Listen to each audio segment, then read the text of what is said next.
Hi, my name is Dr. Lee Dowse and I'm one of the Divisional Medical Directors here at Royal Wolverhampton Trust. In the following video you're going to see great examples from our fantastic team on C41 of how to run a ward huddle. We're going to pause the video at certain points during the presentation so that we can highlight best practice. So firstly, let's meet the team. We start off with a senior sister. We need a nurse who is responsible for the patients who are being discussed, a consultant, junior doctor representatives from therapies, including a physio and/or an occupational therapist, a flow assistant. And then there can be other optional members of the team, such as a pharmacist or a social worker. And I think from time to time also members of the directorate management team and perhaps colleagues who could perform a peer review or support type function. So the huddle starts with a situational briefing, and this is really important so the team are engaged with the wider issues and challenges that are facing the trust on the day, and this will help to inform any subsequent balanced risk decision making. So as mentioned, we start off with with our situational briefing. Okay, this was all at 7 o'clock. We were on a level 2. We had 4 medical beds available, 2 patients waiting for the medical beds. C18 was closed for, 1 bed was closed for infection prevention, 4 on A8 for maintenance, and 2 in AMU for infection prevention. Although multidisciplinary in its nature, this is not a traditional comprehensive MDT.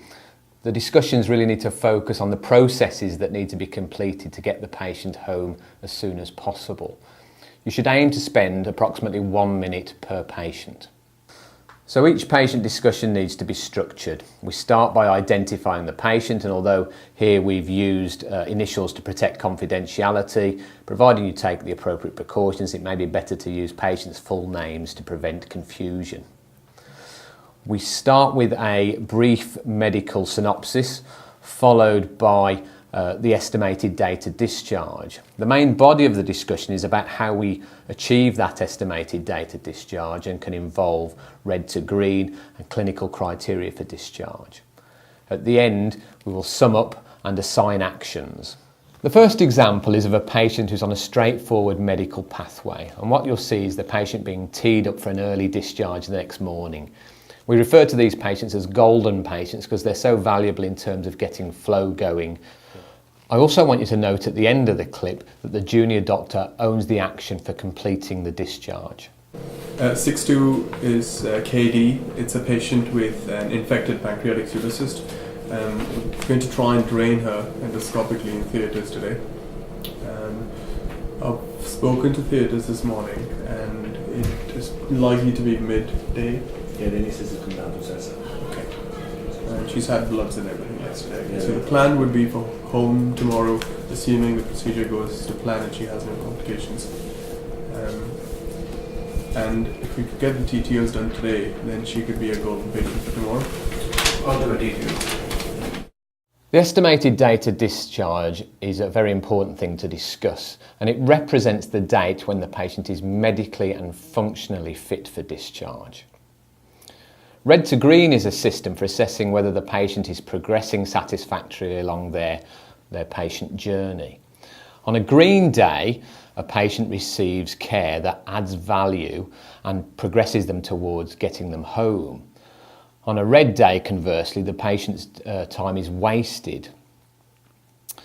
In the next clip, we're going to see a patient at risk of having a red day.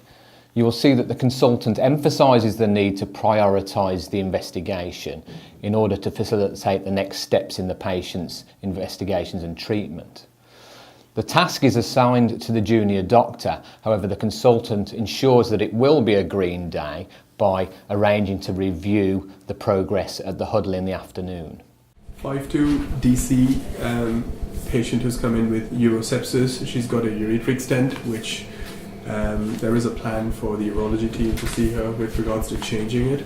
So we've sent a referral to the urology team, and you've spoken to them. I've spoken to them yesterday, and yesterday we will see it today, asking for the something get done maybe today. Again, ultrasound, will that definitely be done this morning? They said, I called them yesterday to try to do it today. I'll go them again. Again, worth I think maybe combining this and the other ultrasound and try and get it done in the morning, because the urology team need to, if they are going to make that decision based on the ultrasound, whether she needs a stent change or not, then I think that's critical.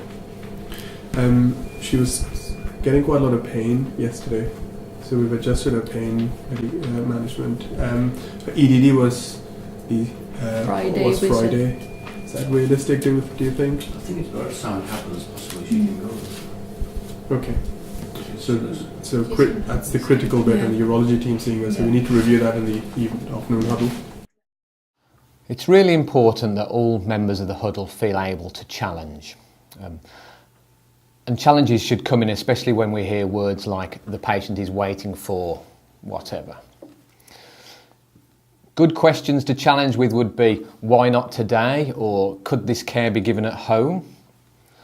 Next, we see a junior doctor challenge whether a patient's care can be expedited. And this leads to a consultant level escalation and is a great example of converting red days to green.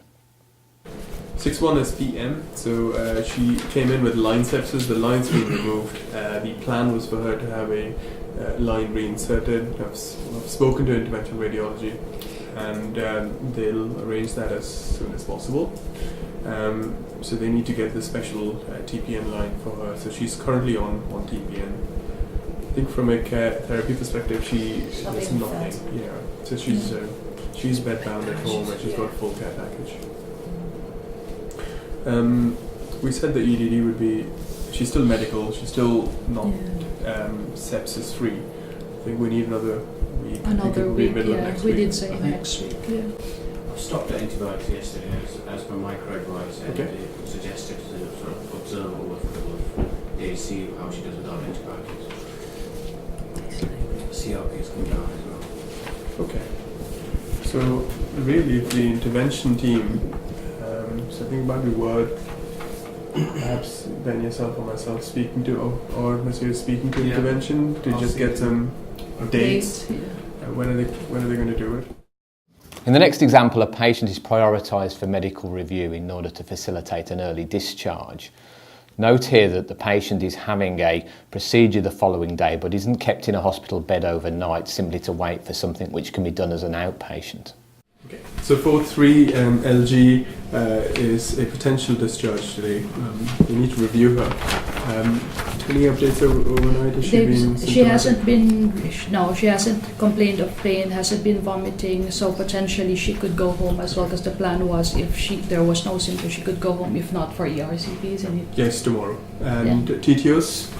They're done. Okay.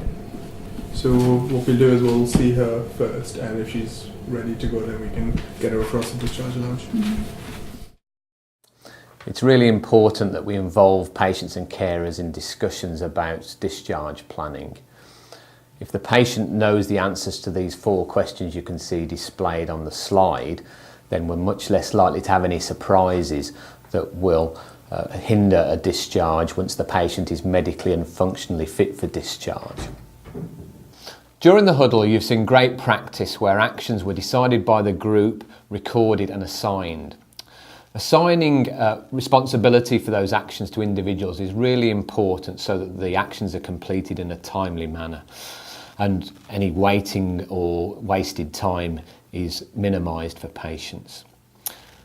At the end, you'll see a summary of all the actions that can check people's understanding of what are the tasks that they've got to complete. Female side, is it Ben who then you're going to follow up? In the diagnostics. So we've got 2 ultrasound scans to follow up and CT. Who's going to do the ultrasounds and CT? 5-1, 5-2, and 6-3. And Ben can choose ultrasounds. Yeah. Take the opportunity at the end of the huddle to thank your colleagues for their contributions and to celebrate any successes. Have you managed to get a number of golden patients home that week? Have you managed to achieve a particularly complicated discharge? Are there any really good examples of care that you've given to your patients? Well, thank you everyone for your input into the huddle. So some good challenges and some good discussion as well. And we've allocated the jobs for today as well. Thank you. A good huddle, such as the example you've just watched, leads to care that values patients' time. Not only that, it feels great to work efficiently, as we often find waiting as frustrating as patients do. So thank you for taking time to watch this video. If you need a reminder of why it's so important to maintain good patient flow, then please watch Matthew's story.